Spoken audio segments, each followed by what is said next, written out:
United Nations में Turkey के president Tayyab Erdogan की तरफ से कश्मीर का मुद्दा उठाने पर इंडिया की तरफ से टर्की को बड़ा सख्त जवाब दिया गया है और इसका बड़ा सख्ती से नोटिस लिया गया है। तो जयशंकर साहब ने एक ट्वीट किया कि जी मेरी मुलाकात हुई और हमने दो तरफ़ा ताल्लुकात डिस्कस किए, यूक्रेन डिस्कस किया और साथ में हमने साइप्रस भी डिस्कस किया।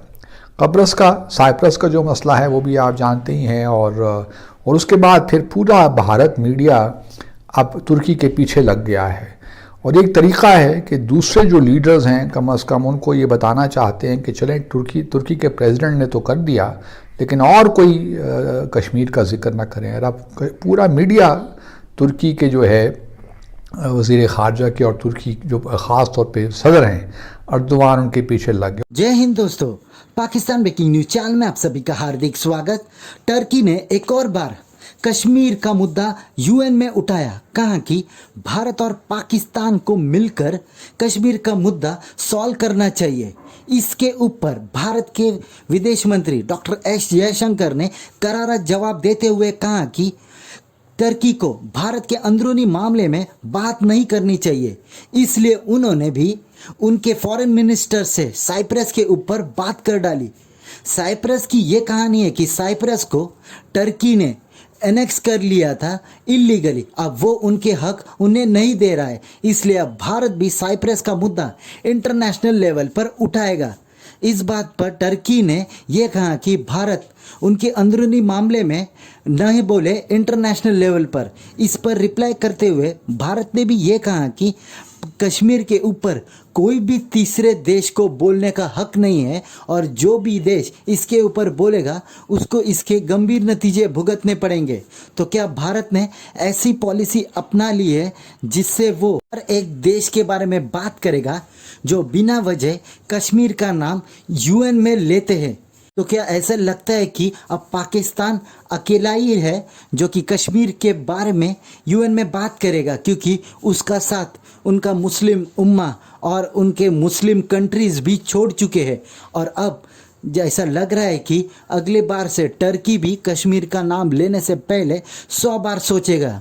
ऐसी वीडियो को अंतिम तक देखते रहिए, लाइक कीजिए, शेयर कीजिए और सब्सक्राइब कीजिए हमारे चैनल को और बेल आइकन दबाना बिल्कुल भी ना भूलें और आपकी जो भी राय हो उसे कमेंट बॉक्स में ज़रूर दें। धन्यवाद। यूनाइटेड नेशंस में टर्की के प्रेसिडेंट तैयब उर्दवान की तरफ से कश्मीर का मुद्दा उठाने पर इंडिया की तरफ से टर्की को बड़ा सख्त जवाब दिया गया है और इसका बड़ा सख्ती से नोटिस लिया गया है। खबर यह है कि इंडिया के external affairs minister mister Jaishankar की तरफ से एक ट्वीट किया गया और उसमें तस्वीर भी शेयर करवाई और उन्होंने बताया कि उनकी मुलाकात टर्की के फॉरेन मिनिस्टर के साथ हुई है और उसमें उन्होंने कुछ इश्यूज़ पर बात की है और जो इश्यूज़ उन्होंने उसमें मेंशन किए उसमें दीगर इश्यूज़ के साथ साथ एक इशू साइप्रस का भी था। अब आप कहेंगे कि उन्होंने कश्मीर का इशू तो उसमें नहीं लिखा, वो तो साइप्रस का लिखा है। तो आप इसको जान लें कि जितना सेंसिटिव इशू कश्मीर का इंडिया और पाकिस्तान के लिए वैसा सेंसिटिव इशू टर्की के लिए साइप्रस भी है। तो साइप्रस का इशू क्यों उठाएगा भारत या उस पर क्यों बात करेगा? इसकी वजह यह है कि अगर कोई ऐसा मुल्क, यानी वैसे तो पहले काफ़ी ऐसे कंट्रीज़ थे जिनको पाकिस्तान ये कहता था कि हमारे साथ मिलकर मुस्लिम उम्मा के तौर पर कश्मीर का मुद्दा उठाया जाए, अब तमाम कंट्रीज़ पीछे हट गए हैं। आपको बेशतर कंट्रीज़ ऐसे मिलेंगे कि जो इसके ऊपर बात नहीं करते, यानी वो यूएई, सऊदी अरेबिया या मुस्लिम उम्मा का जो हम बात किया करते थे तो वो उम्मा तो पता नहीं कहाँ वहाँ चली गई, ठीक है।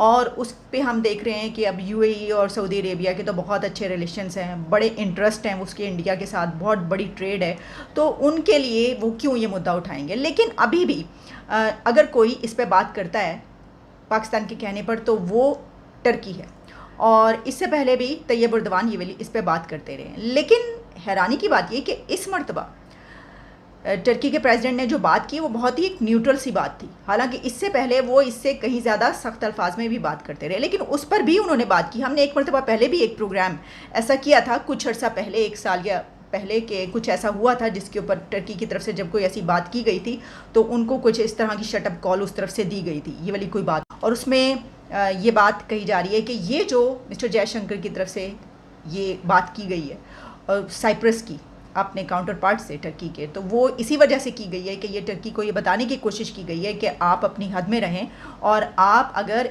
ये इस इशू पर बात करेंगे तो हम फिर साइप्रस पे बात करेंगे। तुर्की के सदर की तकरीर के बाद एक मुलाकात हुई दोनों वज़राए ख़ारजा के दरमियान, तुर्की और भारत के वज़राए ख़ारजा के दरमियान। और उस मुलाकात के बाद जयशंकर साहब ने एक ट्वीट किया कि जी मेरी मुलाकात हुई और हमने दो तरफ़ा ताल्लुकात डिस्कस किए, यूक्रेन डिस्कस किया और साथ में हमने साइप्रस भी डिस्कस किया।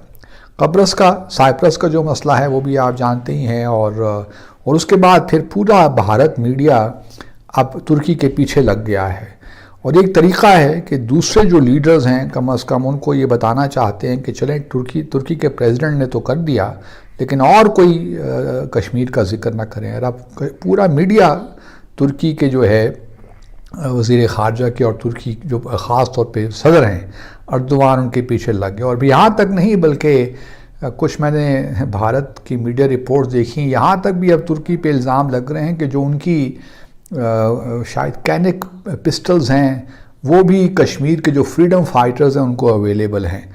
तो यहाँ तक भी अब बात हो गई है। तो एक लिहाज से ये बताना चाहते हैं भारत के लोग कि अगर आप कश्मीर का किसी भी मल्टीलैटरल फोरम में कश्मीर का अगर जिक्र भी करेंगे तो वो भी हमें मंजूर नहीं है, क्योंकि कश्मीर का जो मामला है वो पाकिस्तान और भारत के दरमियान है और हम किसी को ये इजाज़त नहीं दे सकते कि वो कश्मीर का मसला इंटरनेशनल फोरम्स ने उठाए।